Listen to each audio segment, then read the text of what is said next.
Hello students, मैंने अपने पिछले वीडियो में आपको साहित्य के क्षेत्र में पुनर्जागरण के विषय में बताया था। आज हम करेंगे कला में पुनर्जागरण।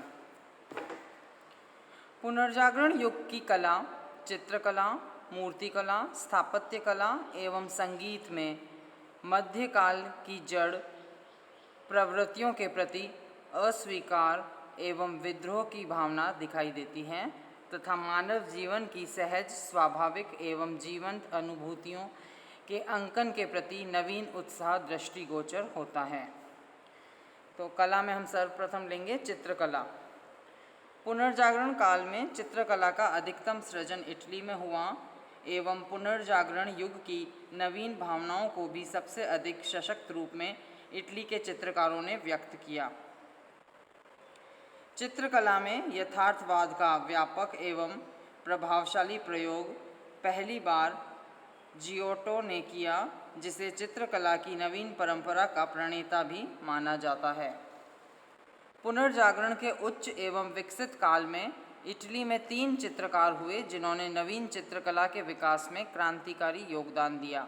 ये 3 प्रसिद्ध चित्रकार हैं लियोनार्डो दा विंची, राफेल एवं माइकल एंजेलो।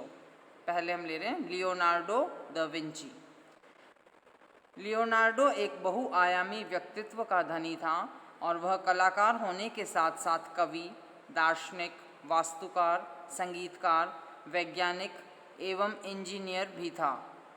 लियोनार्डो की 2 सुप्रसिद्ध कलाकृतियाँ या चित्रांकन हैं द लास्ट सपर या अंतिम रात्रि भोज एवं मोना लीसा एक स्त्री।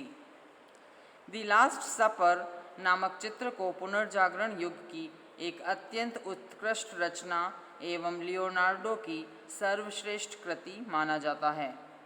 इस चित्र में ईसा मसीह रात्रि भोज के अवसर पर अपने साथियों के मध्य यह घोषणा कर रहे हैं कि उनमें से एक साथी उन्हें दगा देने वाला है। ईसा मसीह के चेहरे का भाव प्रशांत एवं स्थिर चित्त है, लेकिन उनके सभी साथियों के चेहरे पर अलग अलग किस्म के भाव हैं। इन सब का बड़ा सजीव चित्रण लियोनार्डो ने किया है और यह चित्र एक जीवंत नाटक है। लियोनार्डो दा विंची द्वारा बनाया गया दूसरा चित्र मोना लीसा विश्व कला जगत की एक अमूल्य निधि है।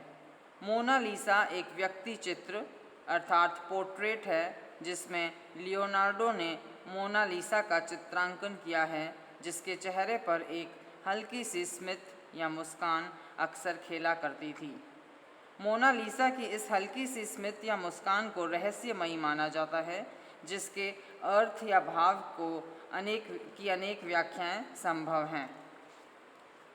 लियोनार्डो के 2 अन्य चित्र भी महत्वपूर्ण हैं और ये हैं the virgin of the rocks एवं the virgin and child with saint Anne. अब दूसरा ले रहे हैं हम चित्रकार, वो है राफेल। इस युग का दूसरा महान चित्रकार राफेल था।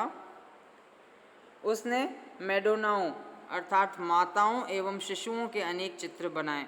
उसके चित्रों में मातृत्व का हृदयग्राही सौंदर्य एवं बालकों का मनोहारी वात्सल्य युक्त रूप दिखाई देता है। उसका सबसे प्रसिद्ध चित्र सिस्टाइन मैडोना है, जो अपनी कलात्मक उत्कृष्टता एवं जीवंत भाव सृष्टि के लिए विख्यात है एवं विश्व की एक महान कलाकृति है। अब तीसरा ले रहे हैं हम माइकल एंजेलो। माइकल एंजेलो भी लियोनार्डो दा विंची की तरह बहुमुखी प्रतिभा का धनी था। वह एक चित्रकार, मूर्तिकार, कवि एवं वास्तुकार था। चित्रकारी के क्षेत्र में उसका एक अद्भुत योगदान वेटिकन में पोप के महल सिस्टाइन चैपल की 6000 वर्ग मीटर छत का सुंदर चित्रांकन था। सिस्टाइन चैपल के भित्ति चित्रों में द लास्ट जजमेंट अर्थात अंतिम न्याय नामक चित्र को सर्वश्रेष्ठ माना जाता है। नीदरलैंड्स में पुनर्जागरण युग के 4 चित्रकार उल्लेखनीय हैं जॉन स्कॉरेल, ल्यूकास ऑफ लीडन, एंटोनियो मोरो एवं पीटर ब्रुगेल।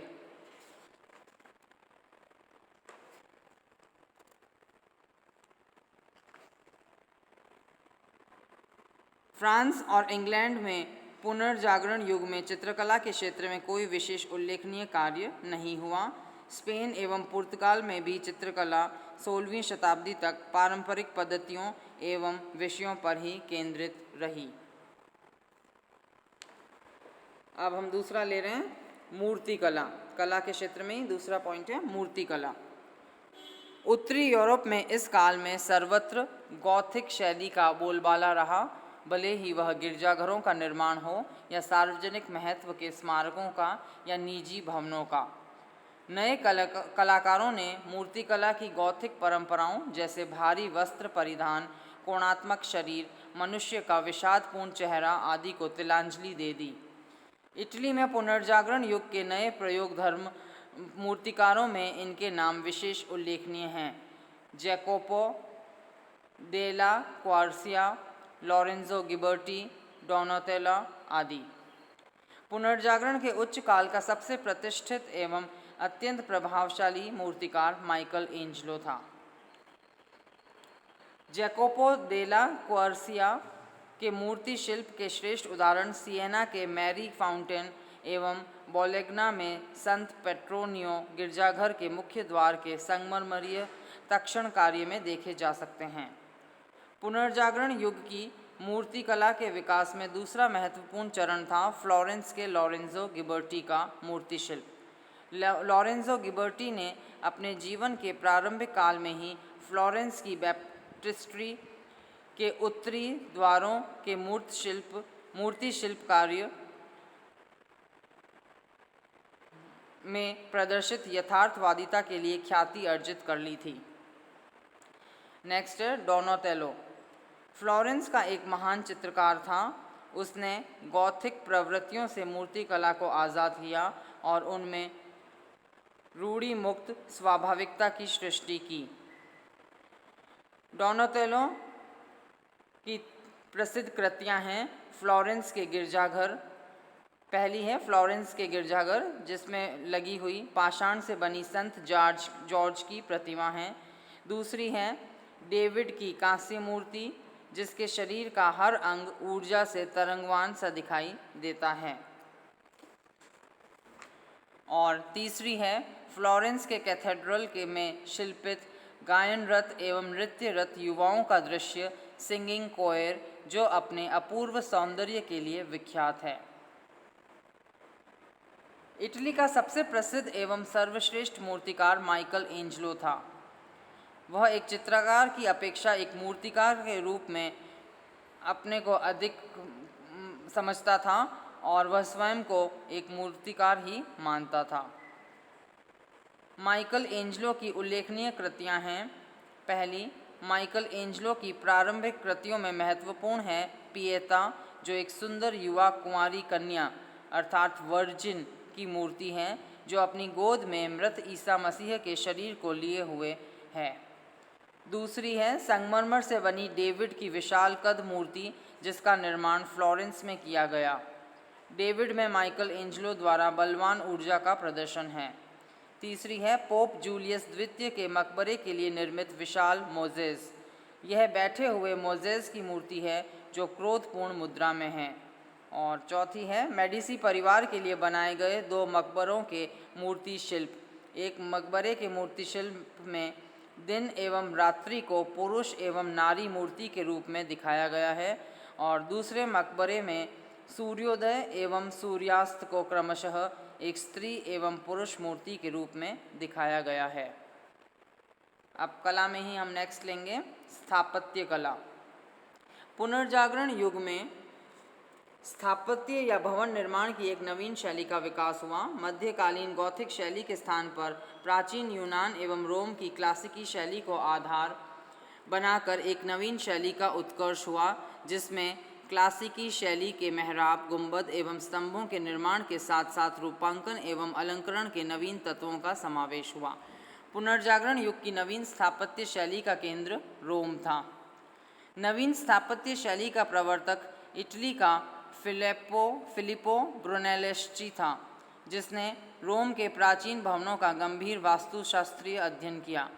फिलिप्पो ब्रुनेलेस्ची ने फ्लोरेंस के सेंटा क्रॉसे गिरजाघर में पज़्ज़ी चैपल नामक स्थल का निर्माण कराया, जिसमें स्तंभों, मेहराब एवं गुंबद का प्रयोग किया गया। फिलिपो का सबसे प्रसिद्ध कार्य फ्लोरेंस के सेंटा मारिया कैथेड्रल की ऊंची गुंबद का निर्माण था, जो कि एक बहुत उच्च श्रेणी का मौलिक कार्य था। नवीन स्थापत्य शैली में इटली में अनेक महलों का निर्माण किया गया। इटली के समृद्ध व्यापारियों ने इन महलों के निर्माण में पर्याप्त अभिरुचि प्रदर्शित की। इटली के मिकेलोजी नामक वास्तुकार ने नवीन स्थापत्य शैली में एक सुंदर मेडिसी परिवार के लिए महल का निर्माण करवाया। स्थापत्य की नवीन शैली का सबसे ज्वलंतमान उदाहरण है रोम में संत पीटर का गिरजाघर। इसका निर्माण कार्य ब्रेमेंटी नामक वास्तुकार ने प्रारंभ किया था। इसे बाद में राफेल एवं माइकल एंजेलो द्वारा पूरा किया गया और यह गिरजाघर ईसाई धर्म का एक भव्य स्मारक है। नेक्स्ट है कला में ही संगीत कला।